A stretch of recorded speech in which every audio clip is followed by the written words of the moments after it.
¿Sabías que todos los sistemas biológicos y muchos sistemas químicos son soluciones acuosas que contienen diversos tipos de iones? También quiero mencionarte que un electrolito es una sustancia que, cuando se disuelve en un disolvente que por lo general es agua, este va a conducir electricidad. Además, estos electrolitos pueden ser un ácido, una base o inclusive una sal. La capacidad de conducción de electricidad de un electrolito nos proporciona un medio simple y directo para poder estudiar el comportamiento iónico en las soluciones. Ahora te enseñaré un poco sobre la ley de Ohm.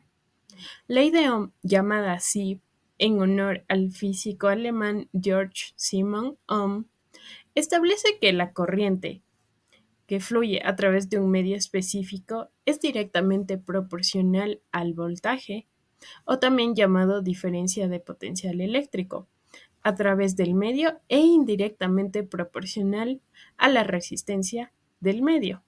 Entonces, como podemos observar en la fórmula, I va a ser igual a V sobre R. ¿Pero qué es la resistencia?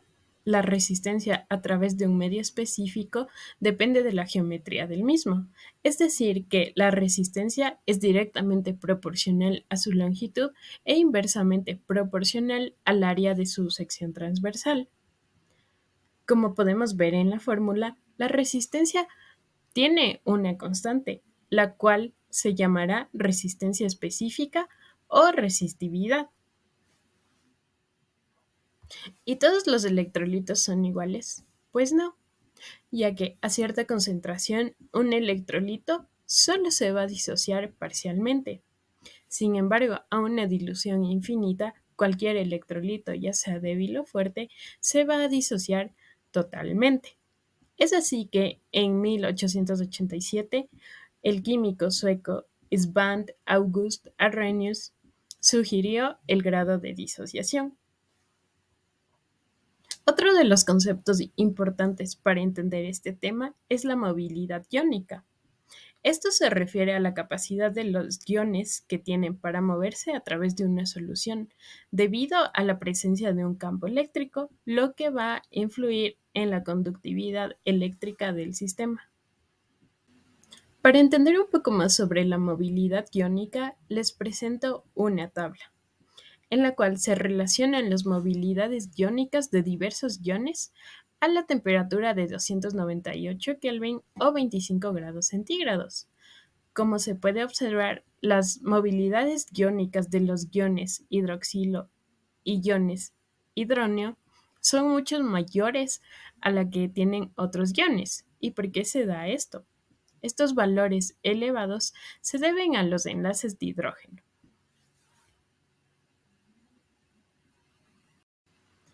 Entonces, lo que sucede en este tipo de casos es que el ion se va a mover a lo largo de una amplia red de enlaces de hidrógeno, lo que produce una movilidad muy elevada.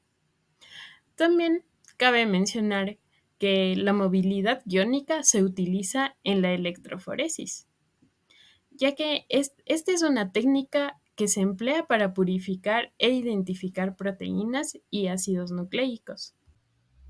Es fácil realizar mediciones precisas de la conductancia, las cuales tienen muchas aplicaciones. A continuación se describen algunos ejemplos. Como ya se indicó, las conductancias de hidrógeno y del OH son mayores que las de otros cationes y aniones. Si se grafica la conductancia de una solución de ácido clorhídrico en función de una solución de hidróxido de sodio, obtenemos una curva de titulación como la que se muestra a continuación. Inicialmente, la conductancia de la solución disminuye. Esta tendencia continúa hasta que se alcanza el punto de equivalencia. Más allá de este punto, la conductancia comienza a elevarse debido al exceso de iones OH. Si el ácido es un electrolito débil, como el ácido acético, la pendiente de la primera parte de la curva será mucho más aguda y existirá menos incertidumbre cuando se determine el punto de equivalencia. Se puede obtener la constante de disociación a partir de la conductancia. Por lo tanto, es posible aplicar el mismo procedimiento para determinar la solubilidad de una sal escasamente soluble. Experimentalmente, la conductancia específica de una solución de cloruro de plata es de 1.86 por 10 a la menos 6 ohmios a la menos 1 centímetros a la menos 1. La conductancia del agua es de 6 por 10 a la menos 8 centímetros a la menos 1 ohmios a la menos 1. Entonces, este nuevo valor será equivalente a la diferencia de las conductancias del cloruro de plata y el agua, con un valor de 1.8 por 10 a la menos 6 ohmios a la menos 1 centímetros a la menos 1. ¿Por qué el cloruro de sodio se disuelve en agua y no en benceno? ¿Cómo interactúan los iones con las moléculas de agua y cómo interactúan entre ellas mismas? Bueno, pues, el agua es un disolvente de los compuestos iónicos, porque es una molécula polar y por lo tanto puede estabilizar los iones mediante la interacción ion-dipolo resultante de la hidratación. En general, los iones más pequeños se pueden hidratar con mayor facilidad que los iones más grandes. Un ion pequeño contiene una carga más concentrada, lo que genera una mayor interacción electrostática con las moléculas polares del agua. Para hablar de la termodinámica de los iones en solución, tenemos un ejemplo de cálculo de entalpía. Para esto tenemos una reacción igualada de sodio y cloro en estado puro que nos da catión sodio y anión cloruro respectivamente, con una entalpía de reacción estándar de menos 406,9 kilojoules por mol. Lo que queremos encontrar es la entalpía de formación estándar del sodio. Para esto tenemos la ecuación número 1 que nos dice que la entalpía de reacción estándar es igual a la sumatoria de los coeficientes estequiométricos de los productos por su respectiva entalpía de formación estándar, menos la sumatoria de los coeficientes estequiométricos, en este caso de los reactivos, por su respectiva entalpía de formación estándar. En la ecuación número 2 reemplazamos nuestros datos de la reacción de un inicio y tenemos que la entalpía de reacción estándar es igual a la entalpía de formación estándar del catión sodio más la entalpía de formación estándar del anión cloro, menos 0, menos 1 medio, que es el coeficiente estequiométrico del cloro en estado puro, por 0. Ahora, ¿por qué en este caso las entalpías de formación de los reactivos son igual a 0? Esto es debido a que son especies puras y cuando son especies puras, la entalpía es igual a 0. En la ecuación número 3 reemplazamos datos y tenemos que la entalpía de reacción estándar es menos 406,9 kilojoules por mol, igual a la entalpía de formación estándar del catión sodio más la entalpía de formación estándar del cloro, que es 167,2 kilojoules por mol. Haciendo el cálculo, tenemos una entalpía de formación estándar del catión sodio igual a menos 239,7 kilojoules por mol. Para hablar de actividad iónica, primero debemos entender las ecuaciones número 1 y número 2 que hablan de molalidad y potencial químico. La ecuación número 1 nos dice que la molalidad media es igual a la molalidad del catión elevado a la nu del catión por la molalidad del anión elevada igualmente a la nu del anión. Todo esto elevado a 1 sobre la nu total, que vendría a ser la sumatoria entre la nu del catión y el anión. Ahora, la ecuación número 2 nos dice que el potencial químico es igual a la nu del catión por el potencial estándar del catión, más el nu del anión por el potencial estándar del anión, más el nu total, R, temperatura, logaritmo de la molalidad media. Esto ocurre en soluciones ideales, pero la mayoría de soluciones electrolíticas se comporta de manera no ideal, por lo cual reemplazamos la molalidad por la actividad. Como vemos en la ecuación número 3, que no es más que la ecuación número 1, pero en vez de molalidad tendríamos actividad. Ahora, la actividad también se la puede relacionar con el coeficiente de actividad, como en la ecuación número 4, donde la actividad media es igual al coeficiente de actividad media por la molalidad media.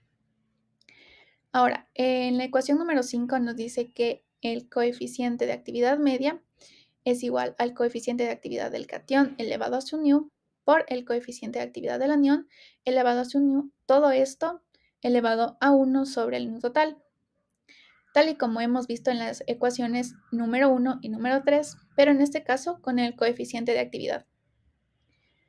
Ahora, en la ecuación número 6 tenemos todo esto en una sola ecuación y nos dice que el potencial estándar es igual al nu del catión por el potencial estándar del catión más el nu del anión por el potencial estándar del anión más nu total, R temperatura, logaritmo de la actividad media. No es más que la ecuación número 2, pero en este caso reemplazamos la molalidad media por la actividad. Por último, la ecuación número 7 nos dice que la actividad es igual a la actividad media elevada a la nu total. Respecto a la teoría de Debye-Hückel de los electrolitos, dado una interpretación física del comportamiento iónico de la solución y con base en un modelo muy simple, la teoría de Debye-Hückel nos permite calcular el valor del coeficiente de actividad iónica media a partir de las propiedades de la solución. Debye-Hückel comenzaron por suponer lo siguiente. Número 1. Los electrolitos se disocian totalmente como iones de la solución. 2. Las soluciones son diluidas con una concentración de 0.01 molar o menor. Y 3. En promedio, cada ion está rodeado de iones de carga opuesta que forman una atmósfera iónica.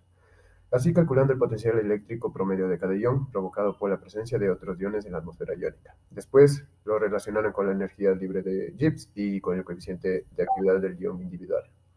Entonces, la teoría de Debye-Hückel se basa en dos fórmulas esenciales, el cual es el coeficiente de actividad iónica media, en el que se relaciona el logaritmo del coeficiente de actividad iónica media en relación con la fuerza iónica.